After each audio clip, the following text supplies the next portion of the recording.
end up creating fear and panic in our society, which is unwarranted.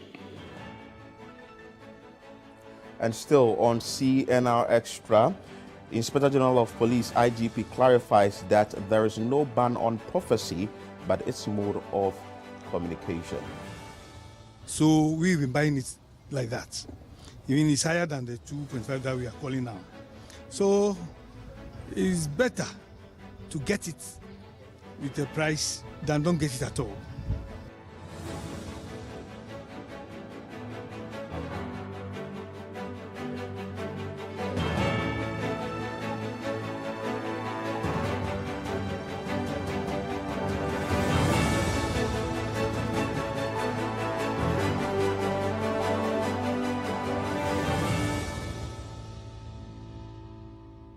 CNR Extra is live on City TV and it's conversational. You can join us with your comments, suggestions, and contributions as well via WhatsApp line on 0204447033.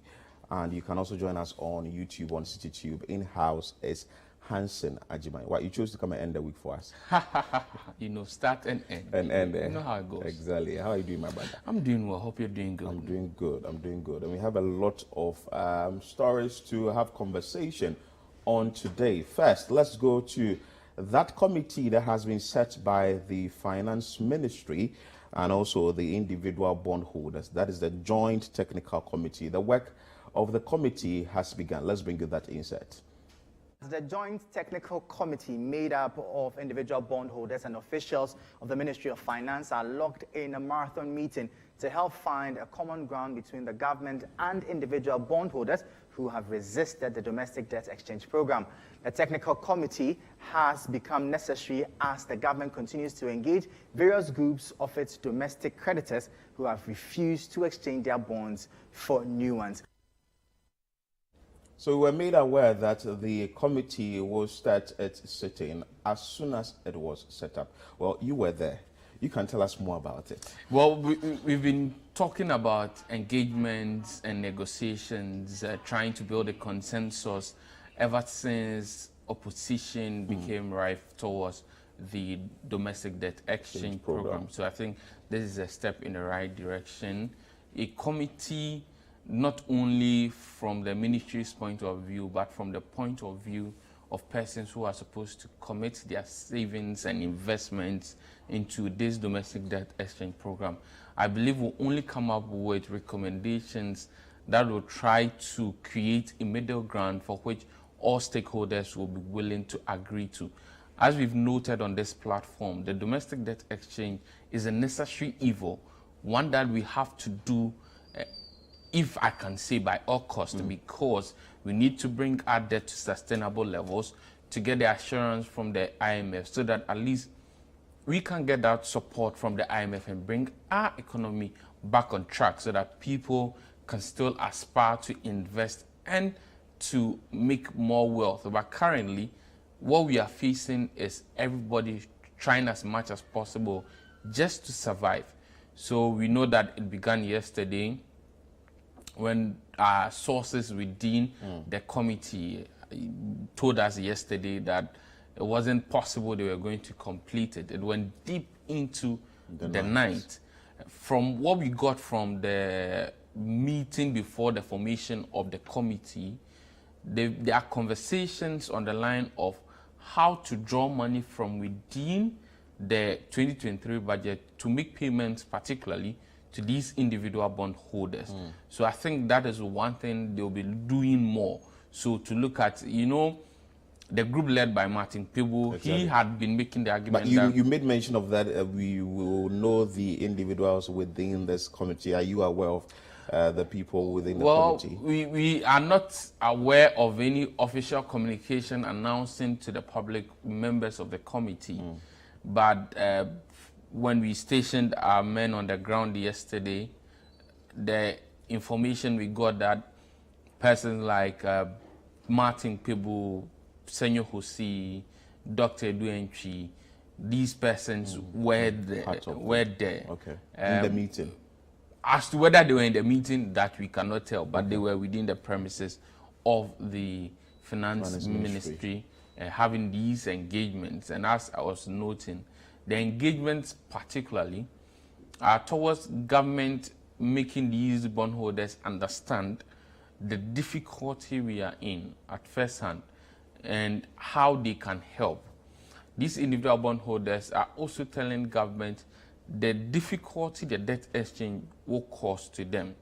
But we know from the engagements that if there are any form of compromise, one of the engagements that they are having is to look at how to draw money from the budget. So is it to cut down on certain capital expenditure? Can we all agree that, say, we are building road in the northern region, the Bono region, we can hold on to these roads, use money that we have budgeted for these roads to, say, meet the individual bondholders halfway?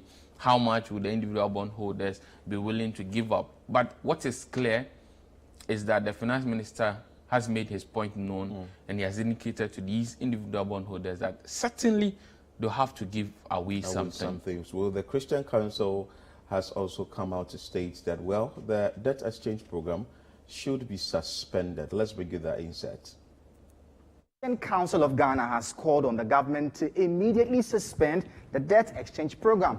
The council said after various discussions with some stakeholders on Ghana's economy, they are convinced that the whole process needs to be suspended until broader consultations have been made. The Finance Ministry, during an engagement on Wednesday, January 18, 2023, with some frontline members of the individual bondholders groups in Accra, agreed to set up the committee for a broader dialogue. The group and other institutions have vehemently kicked against the inclusion of individual bondholders in the program. The groups in the past weeks have argued that the program will have dire consequences on the individuals if it kicks off. Speaking to City News, the General Secretary of the Christian Council, Reverend Dr. Cyril Fayosi, says the suspension will give the government more time to engage key stakeholders. We are talking about this. Suspension of the 31st deadline and further engagements with the bondholders. We are happy to note that the Minister of Finance yesterday said they were going to engage the affected persons, and I think they have begun that process. That is why we are also asking for this. But what has been the interest of the Christian Council in the wake of the current economic challenges that we are witnessing as a country?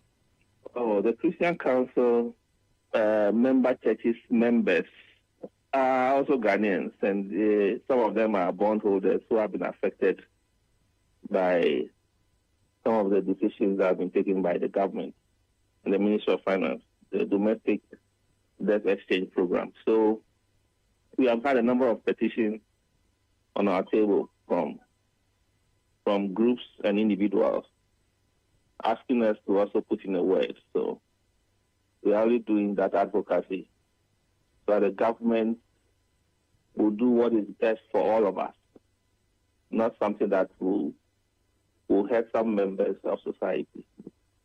So that is why we put out this release. Have you met with some of the individual bondholders who may be members of your various churches?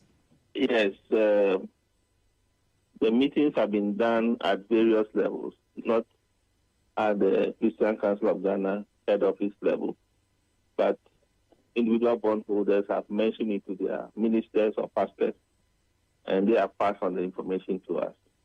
We have also had requests from a number of groups to give them audience, and we are working on that. We have not been able to give them audience yet, but we'll do that. But we also feel and notice the problem, and we are equally concerned. So we have to, even before we engage those people. So the Christian Council wants it suspended. Well, they are not asking for a total cancellation of the program. I think also to push in for stakeholder engagement like government is doing now, and they didn't state for how long that suspension should last. Well, the point they are making essentially is that try and build broader consultation, yes, and get the buy-in of everybody. Mind you, the finance minister has told us that they are looking for 80% participation. Yes. Now, you wonder if we will get the 80% participation if we proceed in this manner, looking at the numerous oppositions that have come against the program. And I think that it is welcoming, and the fact that it is coming from a group like the Christian Council. As to whether or not government would suspend it, I cannot tell. But essentially, government could also indicate that it is for reasons such as this that they've not made the timeline or the deadline for the implementation of the debt exchange to be strict. Or if you remember, government has been extending the deadline, and the deadline was supposed to expire on January 16. It has now been extended to January 31. And if you look at government communications on the debt exchange, it always indicates that the government has the right and the power to extend at will this particular deadline. As to whether government will agree to the Council of State, the Christian Council of Ghana, for a suspension until all engagements are done, that I cannot tell. Okay. But what I can say is that government will have no other choice than to re-engage all other groups. Mind you, because of following the points raised by the individual bondholders, we've seen some concerns also raised by the Ghana Association of Bankers. Now, this is a group that a number of people thought they had agreed with it. They had even told their people to hold on signing onto the debt exchange, meaning that as we go forward and more groups agitate, even those who have already signed or indicated interest may come back with some level of concerns. And so whether or not government will agree to suspend, I think they will not have a choice than to perhaps re-engage all other groups in trying to get their buy-in. Okay, so that is what the Christian Council has said, and also the Joint Technical Committee is also working assiduously to hear all the stakeholders involved. Away from that, let's go to the Public Accounts Committee, because the Inspector General of Police appeared before the committee and indicated that prior to 31st watch night, there are some statements that do come out asking pastors to be very circumspect about prophecies that come out. The IGP had to clear that at the PAC sitting yesterday. Let's bring you that insert. The Inspector General of Police, IGP, Dr. George Ekufu-Dampare, has clarified that there is no ban on prophecies, but the mode of its communication. The police have been cautioning religious groups to be measured in the communication of their end-of-year prophecies that often spark panic and controversy in the country. Speaking at the Public Accounts Committee sitting, the IGP vowed that the police service will not allow anybody to use God's name in creating a mess and confusion in society. City News' parliamentary correspondent, Ni Ayikwe Okai, has more in this report. The Public Accounts Committee of Parliament continued with its hearings on Wednesday, and the Interior Ministry, under which the Police Service, Fire Service, as well as the Immigration Service Force appeared before the committee to answer questions on infractions in the 2020 Auditor General's report. And as part of public interest discussions, the Inspector General of Police, Dr. George Ekufu-Dampare, clarified that there is no ban on prophecies, but the mode of its communication. We are not against prophecies. We are talking about communication of such prophecies that will end up creating fear and panic in our society, which is unwarranted. And even there, if you have prophecies about somebody dying, you even have a way in our typical Ghanaianness environment, put it even in Proverbs, for the person to decipher it. But don't put fear and panic in the person, in the person's immediate family, in the person's extended family, in the whole country. We are deep-seated Christians that we don't joke with godliness. But we also will not allow anybody to use God to create a mess and confusion, because God is not a God of confusion and God is not a God of disorderliness. If God speaks to you And then you go out there, ask the same God to give you guidance as to how it should be communicated that will not affect the life of individuals in a manner that will put them in fear, put their immediate family in fear, the extended family in fear, the country in fear. The Inspector General of Police also said 7 persons have been arrested with 18 others identified for engaging in criminal activities on various e-commerce platforms. He indicated that the police is making all efforts to ensure that such criminal activities are clamped down. There were a couple of instances where people have been duped on e-commerce market platforms, because the investigation is long going. I don't want to mention names here, who have been duped. And as we speak, almost about 18 people have been identified, and out of the 18, 7 people have been arrested. At times, some of these things, we try not to go out there immediately, but make sure that because it's a very extensive investigation. For the first time in the history of this country, you are going to hear a whole bunch of things about people who have been duped across the space of the internet. And we are dealing with them. So what we have to do going forward is to pick on all the others that you have and see what we can do to make sure that at the end of the day, we send the strongest signal to these people and tell them that if you have left the fiscal space in terms of robbing people and duping people because of the measures we put in place across the country, and you want to go to the virtual space, we'll chase you there and deal with you according to law. Also appearing before the committee was the Ministry of Food and Agriculture, and officials of the ministry indicated that a rice processing firm, Tedman Company Limited in the Central Region, is indebted to the Crop Services Department of the ministry to the tune of 123,000 Ghana cedis since 2012 that it supplied a rice mill to the company. They said efforts made over the period towards retrieving the funds have proven unsuccessful. The committee indicated that it will invite the company over next week to ensure that they also provide some answers why they have not been able to make the payment. Sir, this is since 2012. We are in 2023, and you haven't been able to recover this amount, and you are telling us you are thinking about referring it to the Attorney General. How many decades do you need to recover this amount?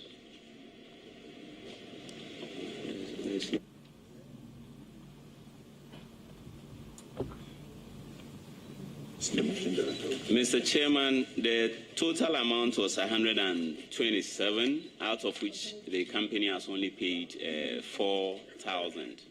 And we are saying after all this series of communication, there has still not been payment. And being a transaction which is of a commercial nature, it is the Attorney General that will be a better place to advise us on the next line of action. The Tedman Company Limited is located in Asempraso, the Central Region. And is this still operating? Yes. And you gave them a rice mill since 2012, and they owe 123,000, and they haven't paid it. Please, from my records, the rice mill started operating in 2017. Your answer that a machine allocated in 2012 was put in use in 2017, suggesting that he ought not to pay for the period that he didn't use the machine, is an answer that shouldn't come from you. It's in bad taste. The signal you are sending is bad. For that company not paying, there might be some reason. So this committee is deciding that we invite that company to appear before us, together with the Minister of Food and Agriculture. Yes, Mr. Chairman, thank you. The Ministry of Roads and Highways also appeared before the committee, and the Sector Minister, Kwesi Amoakwanta, assured that the government is mobilizing funds to construct the Ejura-Mampong Highway, which is in a poor state and is alleged to have caused the death of some 3 persons. As we speak now, by Tuesday, God willing, I am moving to Mampong because I'm sure some of you are aware, and the MP for Mampong, Honorable Amprachun, Deputy Minister for Foreign Affairs, is in, if I should put it, hot soup. So far as his constituents are concerned, because the people in is it Ijua? No, the road, yes, Mampong Ejura road is cut off now. So we are mobilizing money from everywhere, to go and rectify the situation, and I am planning to move there by Tuesday. Reporting from Parliament, my name is Ni Ayikwe Okain for City News. A number of issues came up at the PAC sitting, that is a Public Accounts Committee, but one that really got a lot of attention was that of the prophecy. You know that one is getting to the 31st watch night. A lot of people say things that will bring fear and panic in the society. And when the IGP took office, made it a point that, you know what, you have to say it in the right way that wouldn't bring this fear and panic. But he has clarified whatever he wanted to put out there. Yes, I think essentially his point is that it is a fundamental duty of the police to keep the peace within the society. And there's no peace when there's fear and panic within the people. And so on that tangent, the police is exercising its powers and duties to make sure that men of God who indicate or claim that they have revelations will be guided by the fact that if you cannot prove a that said prophecy, and that prophecy has a tendency of putting fear in someone, then you ought to be careful. Away from that, I think the point he makes about the fraud on the online e-commerce is an interesting one, and hopefully most of these corporates will be arrested, taken through due process, and if found guilty, the right sanction be meted out to them. You will know one or two people who would have told you how they may have been defrauded or not, one way or the other. It's either the person has placed an order, made payment, but the item for which he made these payments didn't come to him, or one way or the other, the person gets how it operates. The person gets to lose a property or two just because he or she decided to make some business out of it. And even yesterday, still at the sitting, the PAC sitting, I had a conversation with Larte when he was here about some monies that are not able to be retrieved from individuals who may have embezzled it, or it has not been used in the right way and all that. And listening to the report again, there's some amount of money that were mentioned and they've not been retrieved. And it looks like, if, I keep saying this, if all these monies were retrieved, I'm sure we wouldn't be going to the IMF. Well, essentially, a lot of people have argued that if we're able to seal the loopholes, we wouldn't be needing to go to the IMF. It's an argument that I side with. As to the quantum, we have to do some more analysis into that. But there are people who've done those analyses and indicated that if we're able to retrieve monies, and that's why, and usually the PAC sitting is grounded on the work of the Auditor General. And that's why you've gotten civil society come out clearly that the Auditor General should be using his powers of surcharge more, so that he can surcharge people and retrieve monies that either have been misapplied inappropriately or been taken from government coffers illegally.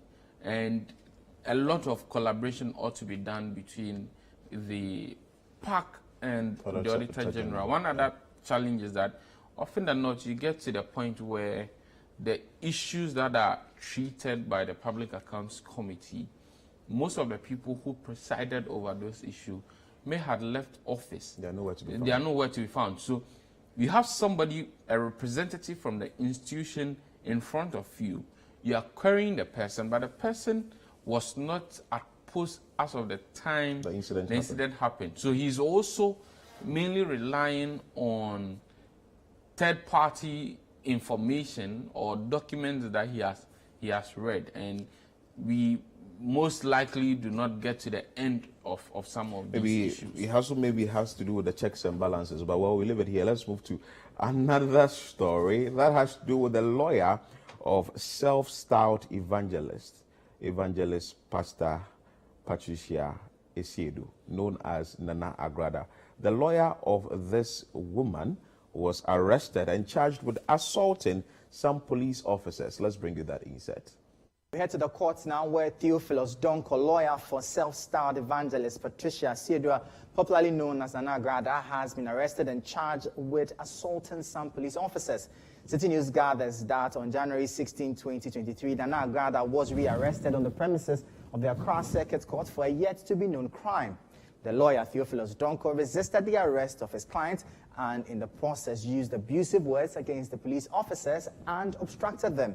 He has been charged with counts of abuse of a public officer contrary to Section 205C of the Criminal Offences Act and offensive conduct conducive to breach of peace contrary to Section 207 of the Criminal Offences Act. His plea is yet to be taken. The lawyer is said to have filed an injunction against the police officers that they do not have any jurisdiction to effect the arrest and charge him accordingly.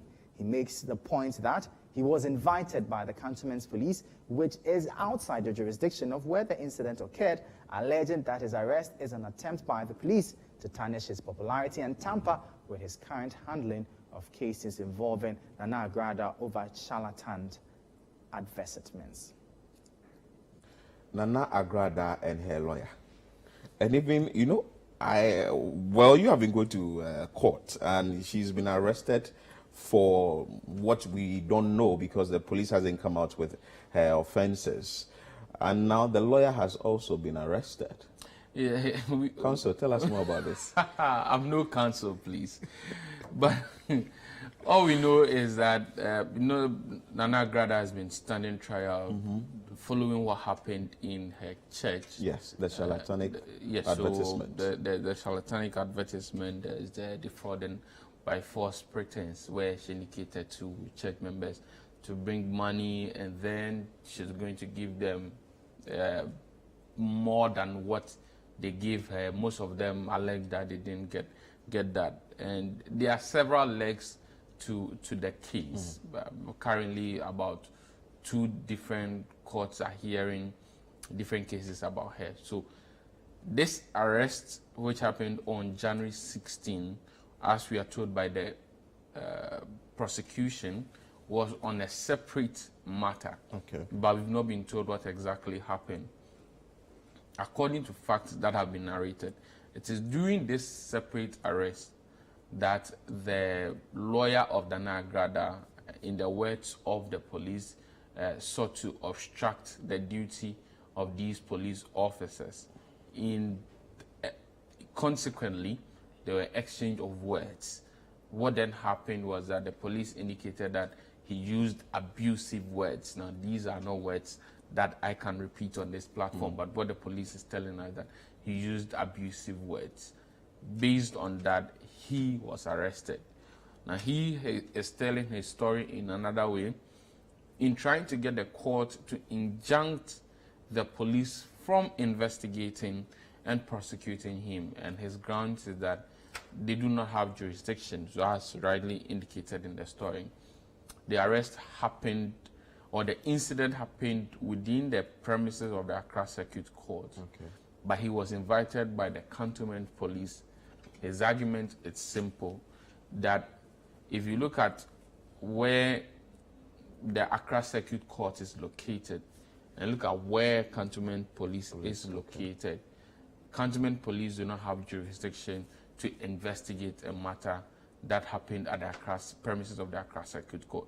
As to whether the court will agree with this argument, we leave it for another day. Okay. But what we know is that he has been charged. His plea is yet to be taken.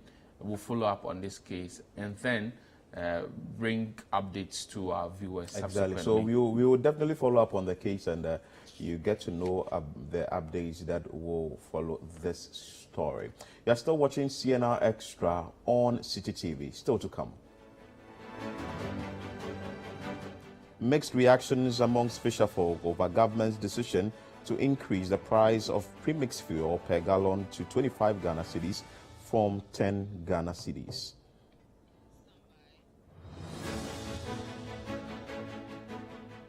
Kindly stay with us. We'll be back with more stories.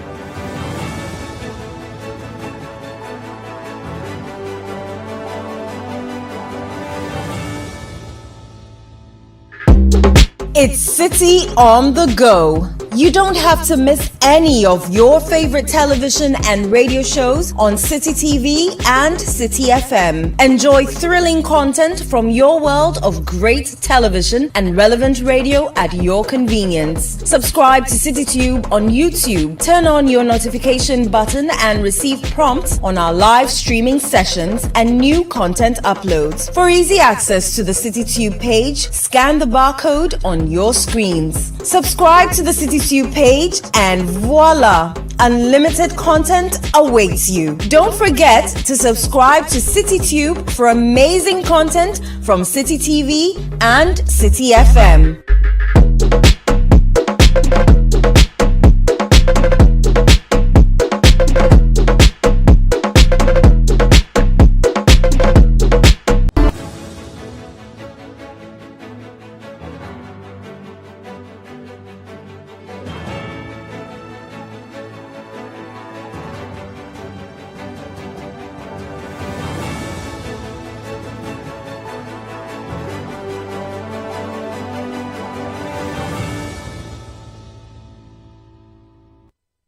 Many thanks for staying with us here on CNR Extra. You can join us with your comments via our WhatsApp line 0204-447033. So far on the stories we've been having conversations on. Let's go to the seaside now and bring you the concerns of fisherfolk there concerning the increase in price of premix fuel from 10 Ghana cedis per gallon to 25 Ghana cedis per gallon. Let's bring you that insert.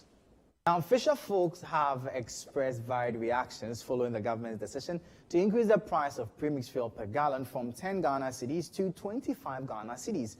The 15 cedi increment in the commodity comes on the back of the price hike of oil on the international market.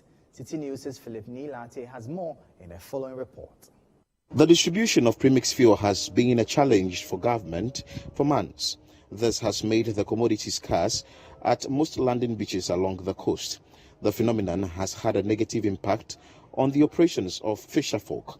Government, in a bid to address the shortage, is compelled to increase the price of the product from 10 Ghana cedis to 25 Ghana cedis per gallon. But what do the fishermen make of this new price of the commodity? For now, we know what is going on. Yes, and for a long time we didn't get the premix. Let's say about 6 months ago. That take a long time. Normally we buy from the filling stations, and they sold it to us at the same time that the price that they sold to the cars. So we've been buying it like that. Even it's higher than the 2.5 that we are calling now. So it's better to get it with a price than don't get it at all. Yeah. So though it's not good to us because normally we don't have fish as we want. We don't catch, we don't have much fish to sell to get the profit. But once you've been getting it, you can manage it for a while. Yeah, so we don't ignore it. We just have to accept it and move on. But also, we understand that government has had enough conversation or stakeholder engagement with you before this increment. What do you have to say about that first? Yeah, it's true. They call us, they talk to us, they show us the things that is going on. They told us from far what is going on worldwide and the situation at hand now. So I think what they told us, we said, no, fine, if we can get it with a price, First, it was from higher to this level. We call it from maybe 3.5 there, and we bargain it up to this level. So I think we are somewhere. Now, it looks as if we all know everything, what is going on globally. We all know what is going on. But to our fisher folks, it's not easy. It's not easy. But from there, we call a meeting. So everybody is aware what you are going to do, what the government is talking about. It's not about one person, me sitting down here talking. It's about the whole thing. Now, we have to accept it and move on. What we have to think far is that they told us that at least when things change, they'll come back to where they started from. So I think we'll be expecting it. I'm not looking for any petrol. No young one few. But what on which one was you? A tomo, young Billy Nuchumokoni, got no, hello, young Bono about people. She will know, she'll be anywhere happy. 2 months, Fanny, no go back. Oh, no, okay, petrol Jalawa, few, and will Bagbawana, if you want in your Mabashia. Biane, Premix go back. Because I feel to 6 months in a Premix Eco Club. Eco Club, no, or an price of new Eco Club. You find it in your news. She not believe, I'm not sure now, I believe. Or we are no, like Eco Abanoka, and she Eco Club, no, Gono Petro, no, I only Shelley. Gina back here one bone. She was so like right now, Eco. Be no okay awo no I get 25 hour o feel like ba yen wa fe super wo so le mo ga wa fa ipa moji ko am la ro an ba sian wo ko ge 10 cd ke rikis ni ya won po sane baleto mo 15 polo 17 she be an 25 wa wo shi to ba fe ten wona be ni ma shika moyo o npa government e fa ake yani petrol price here 80 olenu no wa fi mi no wa fi shimon petrol ni ke ba ngene ni janu jienu alonyu je ta lojo chi e won pa fa yani petrol jale te o wa mo mi na kan da ni petrol ba ko ni ke me ni flock wardrooms je na mi ni amaka docho ni ahun ni fi ona agba kin ha o ni no ni petrol price e ba nwe ni na kan no se na efu o sen da ni petrol nye ba abi antunu no ejile e ba nwe o sen da ni enye ba o mu fi oni nyeni mayu ni. Meanwhile, the National Premix Fuel Secretariat has been explaining the rationale behind the increment. The Ministry for Fisheries and Aquaculture Development have met the leadership of the fisher folks. We have come to realize some of the challenges that we've had in the past, especially in the last 4 years. So in the last 4 months, we've had challenges with respect to the supply of premix fuel to all our landing beaches. So we start with the leadership of the fisher folks to see how best we can address these problems so that in this particular year we can ensure there's consistent supply of premix fuel to the fisher folks. One of the issues that came up strongly is the amount of subsidy that the government gives to fisher folks, or with regards to premix fuel. We realized that the subsidy rate was about 85%, which was very huge. And then it was becoming very difficult for government, especially with regards to the payment of under-recoveries to our bulk distributing companies or BDCs. The BDCs were struggling to import fuel into the country because all their capital cost was now into the procurement of fuel into the country. So we sat down and we looked at it, that what is the essence of having huge subsidies and fishermen are not able to get the fuel. Because you and I know that in recent times, or in the past 2 years, fuel prices have doubled. Or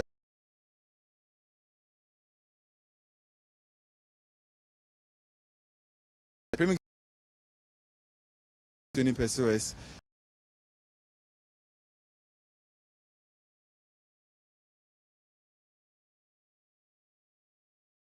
Subsidy was huge, so it was affecting our supply rate, was affecting the efficiency of our operations. So the fishermen sat down and we agreed, we had a gentleman's agreement that in order for us to have consistent supply, then we should increase the premix fuel at least reasonably.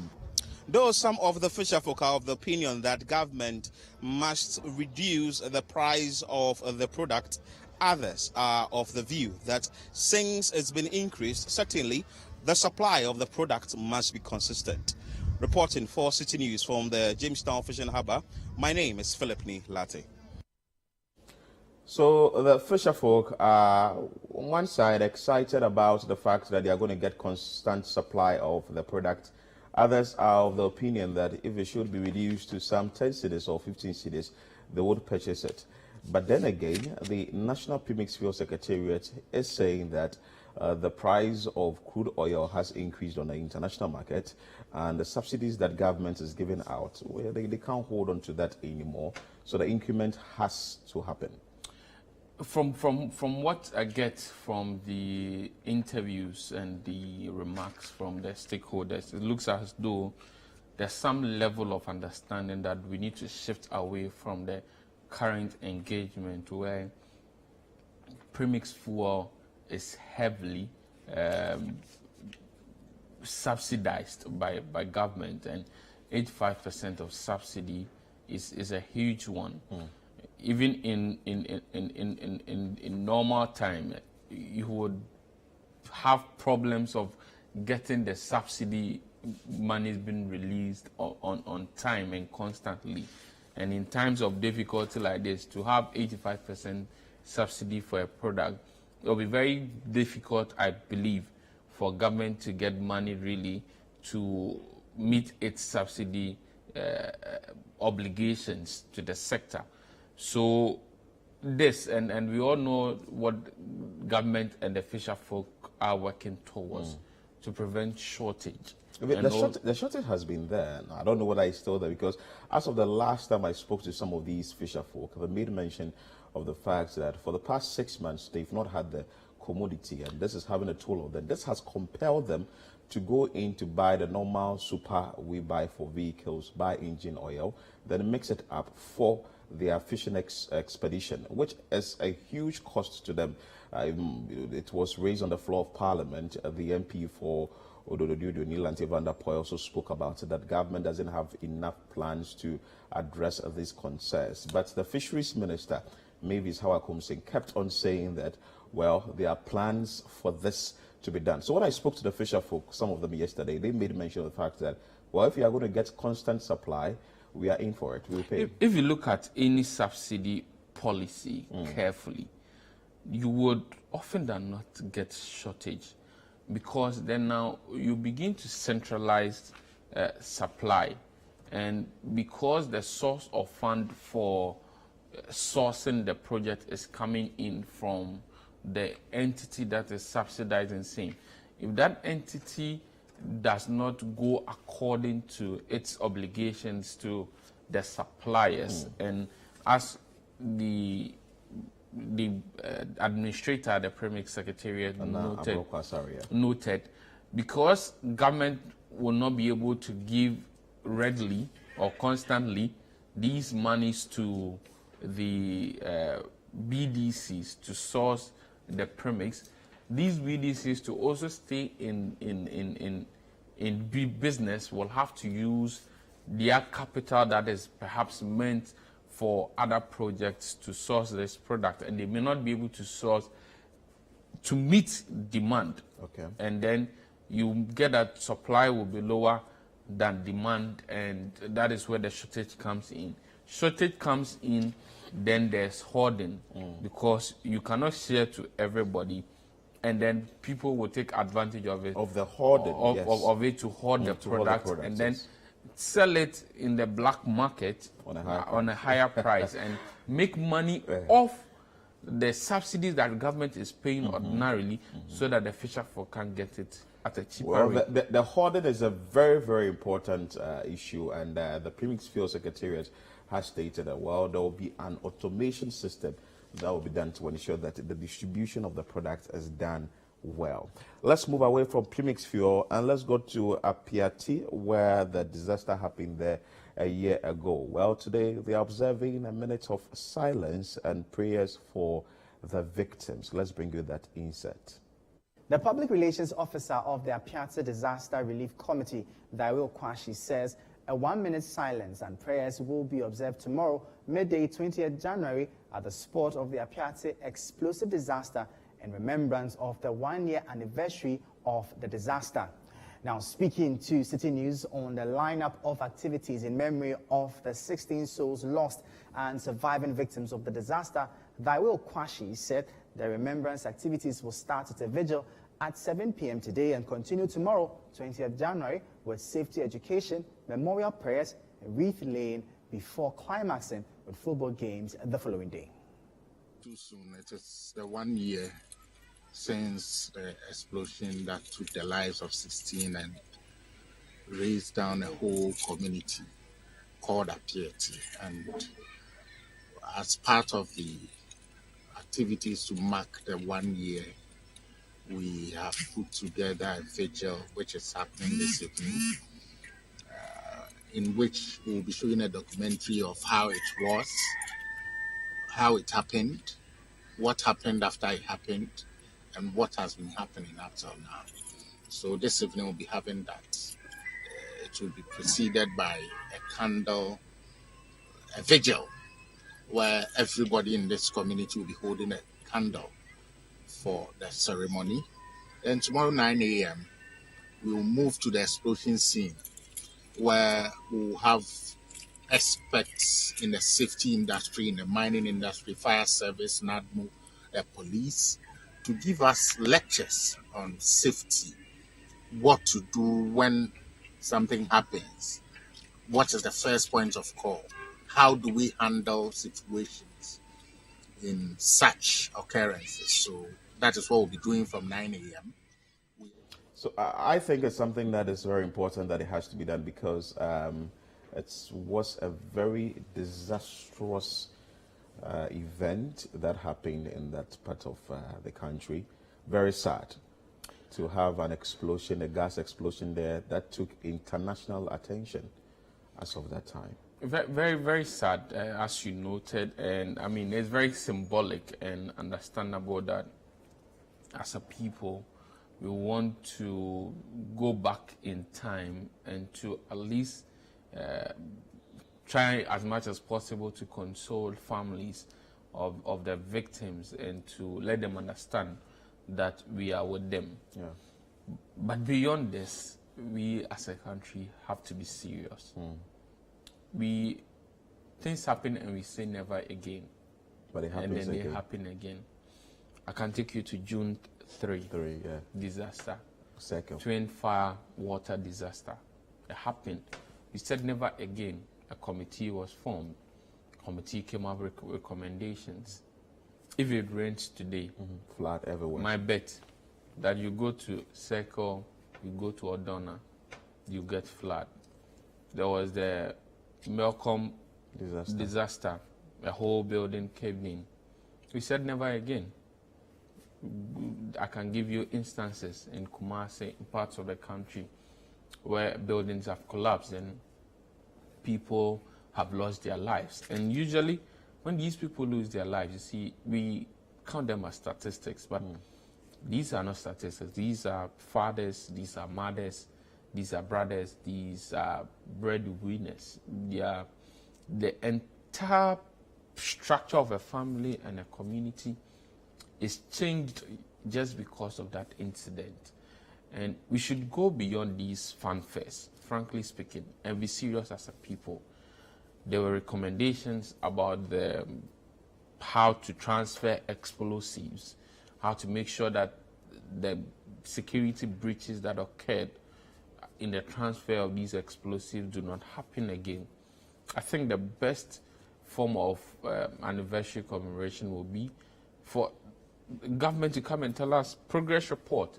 Tell us, this is what we've done. This is how far we've gone into the place. Well, this it looks like the netto thing is working in Ghana. It has to be changed there. So what is that? No action, talk only. Yes. But we have to change. It has to be checked. We have to. It has to be checked.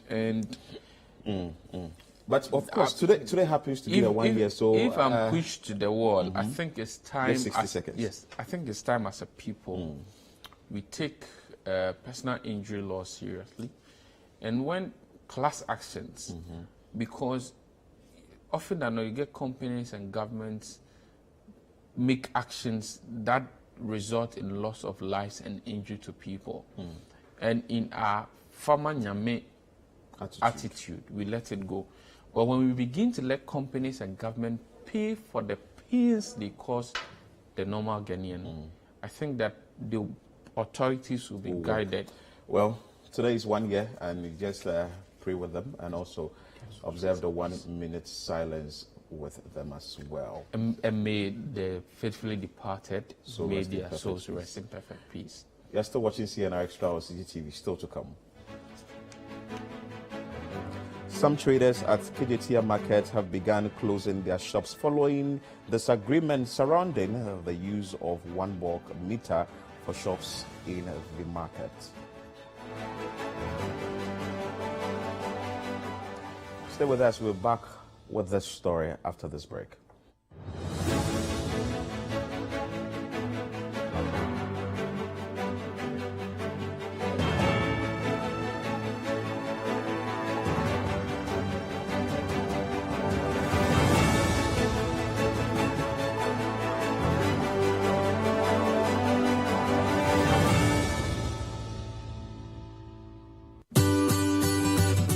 City TV is live on DSTV. Go to channel 363.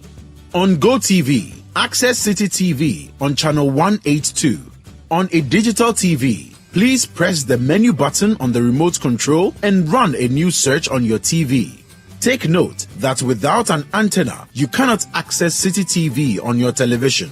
City TV can be accessed on a free-to-air digital box like the GoTV and StarTimes box. City TV, it's your world.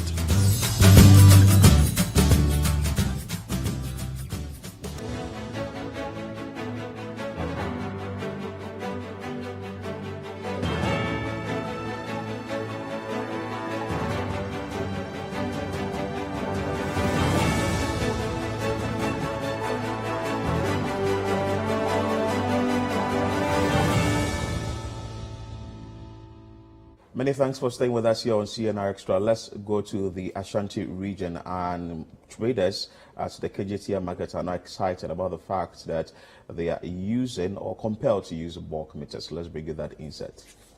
Now, some traders within the Kumasi city mall, popularly known as the new Kejetia market, have begun closing down their shops.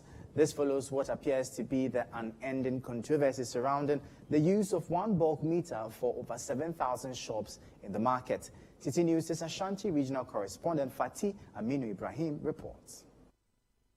The issue of the payment of electricity bills has in recent months been a major source of controversy at the Kumasi city market, also known as the new Kejetia market. In June 2022, the Electricity Company of Ghana, ECG, even resorted to disconnecting the entire facility due to the failure to pay bills. The management of the market and ECG then agreed on a payment plan, after which the traders were assured of getting individual meters. It appears the arrangement is not going as planned, as some traders are moving out of the market due to a delay in issuing them with separate meters. Ya Prempe, who has just left the market, has been telling City News why she decided to pack out of the place. Yeah, me free hano. Me to me better 2 weeks ni entobi, 1 month ni entobi. Me better na ha ma sorry ko. Month so ani asade bill abreme. Before say me beba ha say no, me just on 1 year na me home family na me ma ha. Ada me buy ya no me di bill blame. Bill o me de blame almost 1,000. Sister, imagine someone so light that, one so fine, one so share. Man coach ya no bear 1 week, no bello case store no. And I me compare about 1,000 na me coach ya. And since then me buy and touch. Na me catch me sister say how dey mint na ha. So me tena ha come be mint me dey make ko. And sister me trafo so na me dey question ma. Na sanka me store dem mo a fine farm ho a wi anhye me. Ka me kwa nanti awia so. And to ha no mo condition and boa me. Because Samia me meet and match on my credit, a good son match me store, me buy a good son. Obia and you see, and so had ye, what some 1 year. No one so light that crowd banner working near the abroad. Stores our hanging I to them, where many I will say, and only 3 days me buy what on makeup. Missing me could pay a menu. The near menu ask by. What died to fear? Me also nip on befa car by now so case a cardboard. Or befa car, but obey the obey or bebani and Tobia. Of you say, I'm wanting hanging yatutum. On some mobile will be entering her. Sani at you. Ya better not near Dania Solico. So this is an issue that has to be addressed immediately. Imagine staying in a compound house and you're using 1 meter, a house of 20 people, and you have to be paying ECG or say credits, or be buying the credits or paying for electricity bill every now and then. It's very challenging. Yes, and the complaints about the new KJT market are too many yes. that we have to. If it's not electricity, it is I think flooded. the KMA must be up and doing. Yes, if it's not this, electricity, it is flooding, and we should not make this project fail. Yes. Mind you, every time we want to evict traders to build a new market, their resistance is usually on 2 legs. That when you evict us, you will give it to new people or different people. And even if you give it to us, we won't get business as we have business now, because cost of doing business will be high. We need to move beyond this narrative, and the KJT market should show that we can move beyond this narrative, because there are a lot of markets across the country that are not in good condition. And we need a cooperation of these market women to turn these markets into ultra-modern markets where it's one befitting of a modernized society. So it has to be worked on. On this note, we end this week's edition of CNR Extra on CCTV. Join us on Monday with more stories. My name is Philip Larte. I did this with Hansen Ajiman. Thanks for ending the week for us. Thank you for watching CCTV.